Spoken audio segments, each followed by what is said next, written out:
నిజానికి పునర్జన్మనిచ్చేటప్పుట పుర్రె చేతిలో పట్టుకొని ఐశ్వర్యం ఎంత ఇవ్వాలి అని బ్రహ్మగారు రాసేటప్పుడు తల్లి లక్ష్మీదేవి కదా మరి, శ్రీ మహావిష్ణువు యొక్క నాభికమలంలోంచి పుట్టారు కాబట్టి లక్ష్మీదేవి తల్లి. ఆవిడక్కడ పెద్ద ఆసనం మీద కూర్చునుంటే ఆ పుర్రె పట్టుకుని పేరు చదువుతాట. అమ్మా, ఈ పుర్రె గత జన్మలో ఫలానా వారిది, ఈ జన్మలో మళ్ళీ దీన్ని పంపిస్తున్నాను, పుడుతోంది, దీనికి ఎంత ఐశ్వర్యం ఇమ్మంటావు అని అడుగుతాట.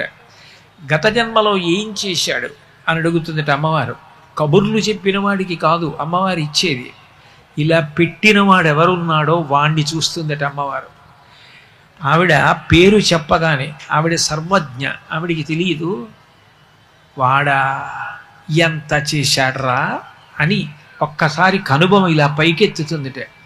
నేను వాడికి ఇచ్చాను, వాడు సమాజానికి అంత పెట్టాడు, ఎంతమంది అన్నం తిన్నారో, ఎంతమంది చదువుకున్నారో, ఎంతమందిని వృద్ధిలోకి తీసుకొచ్చాడో, అంతమంది వృద్ధిలోకి వస్తే తాను ఆనందపడిపోయాడు రా, వాడికి మళ్ళీ రెట్టింపి అంటుందట.